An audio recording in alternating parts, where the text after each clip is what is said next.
Welcome to the Disney Planning Insights Podcast Park Detail Series. In today's episode, we are going to be detailing one half of Animal Kingdom. So we're going to start at the entrances, work our way to the left on Discovery Island, hit Africa and Pandora. Stay tuned to learn about rides, attractions, shows, and food in these areas, and also some just fun things that we think you should check out while you're there. This episode will start right after a short ad from our friends at Anchor.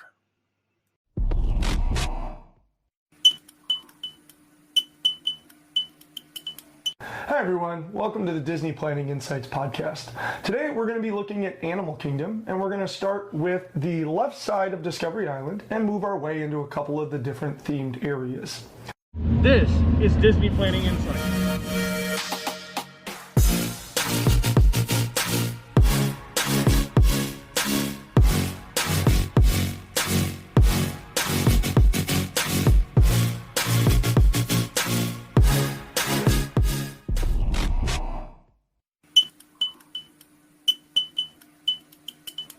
Okay, so first of all, let's talk about how to get to Animal Kingdom. Really, the only way to get to Animal Kingdom is going to be through riding a bus or driving yourself. So, depending on your preference or where you're staying, that's going to obviously take care of itself.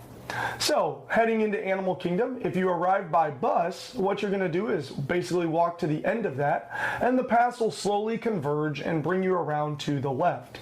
If you park, you'll either be able to walk up towards the entrance or ride one of those little trams. As you come into the entrance area, you're going to get to security.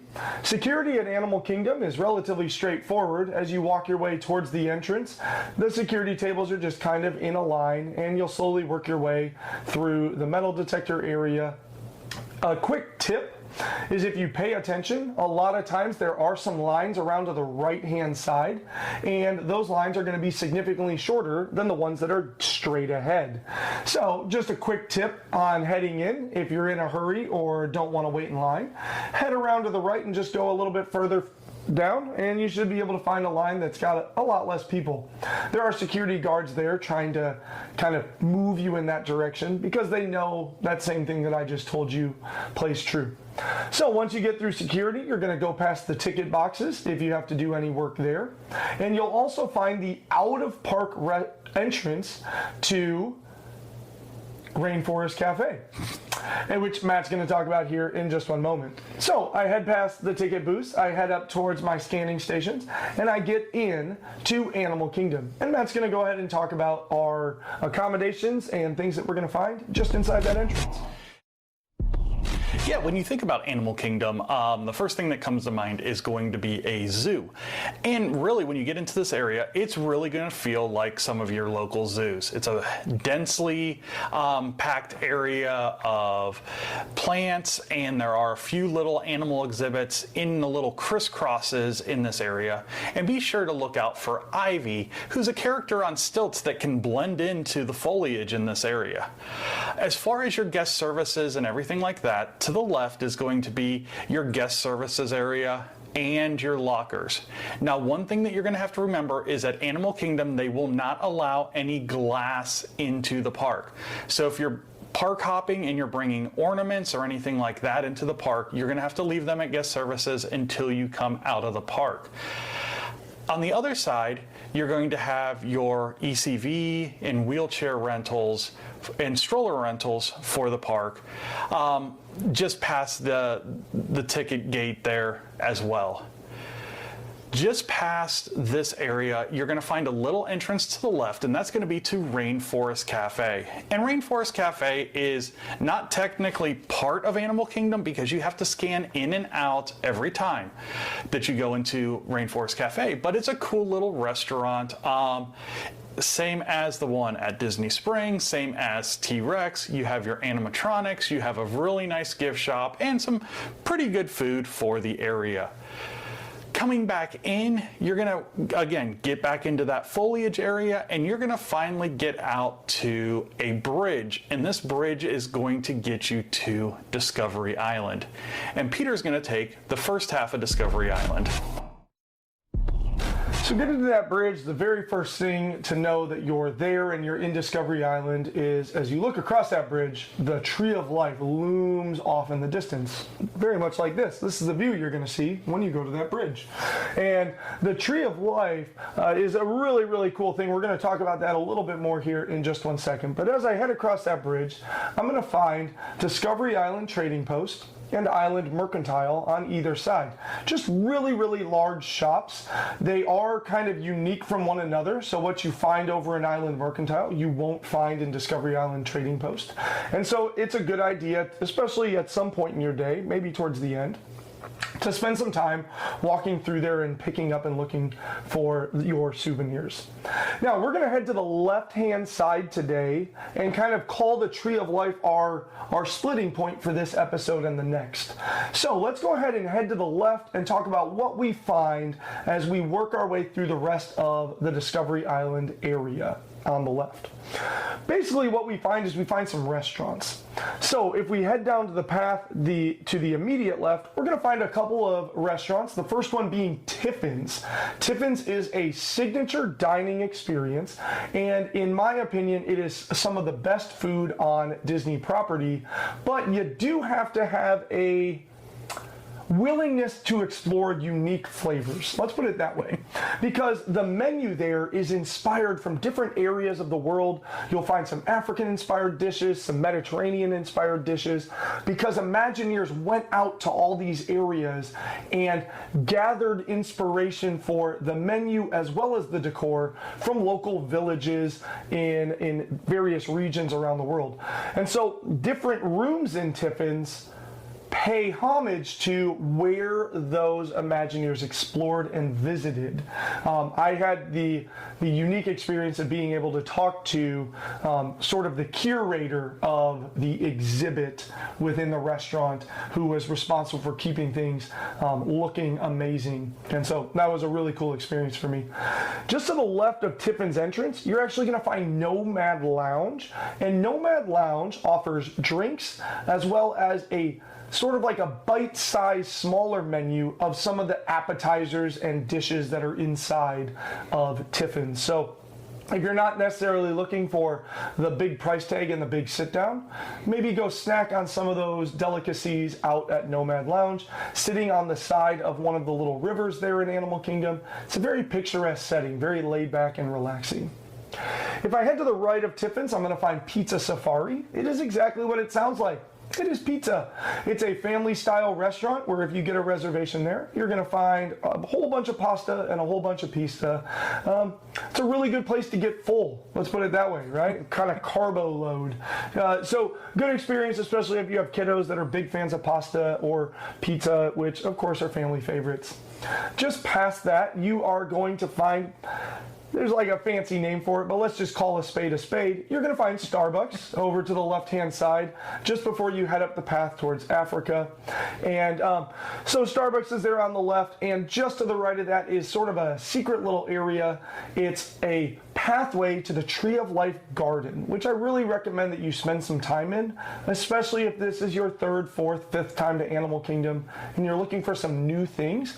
You probably overlooked that pathway titled Tree of Life Garden, and that brings you right up to the roots of the Tree of Life yourself. And Matt and I have some photography there and some other things of us finding that on our trip down to Animal Kingdom together. So yeah. That's pretty much it for the left-hand side of Discovery Island. And if we go just past Starbucks, we'll go ahead and walk across that bridge, and we'll head into arguably Matt's favorite area of Animal Kingdom, and that's going to be Africa. All right, so as we come across the bridge out of Discovery Island, we're going to get to Harambe. And Harambe is the setting for Africa.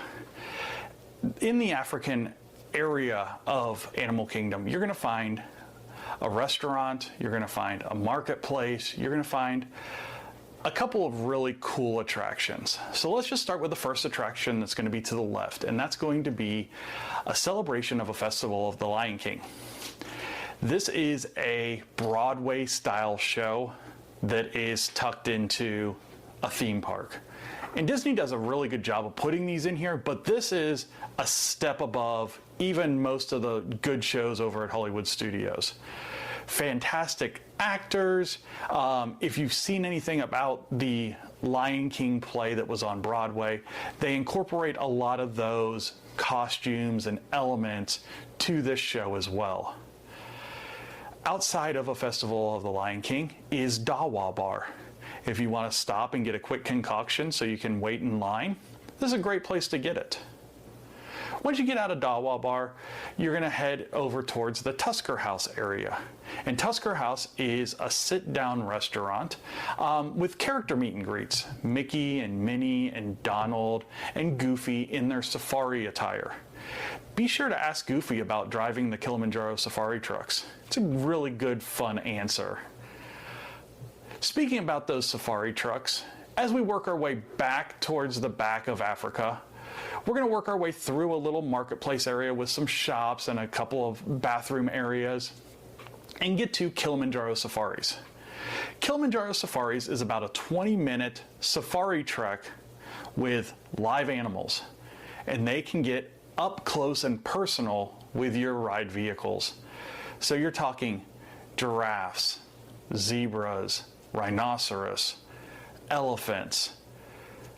Also, you got some stuff that's in enclosures, such as cheetahs and alligators. Really want to check this out. It is really cool. The ride is set up to really mimic an African safari. As you come out of Kilimanjaro Safaris, you're going to see the Gorilla Falls Expedition Trek.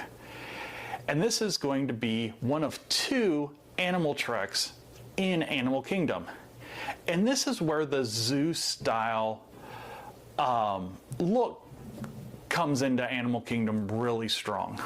You're going to have some enclosures with animals, gorillas, a bird enclosure you're going to walk through. And one of the highlights to this exhibit, whether people are going to tell you about it or not, is the gorilla that they used as the inspiration for the Incredible Ivan is actually housed in this area. His name is Zawata. Gorilla Falls is a really great place.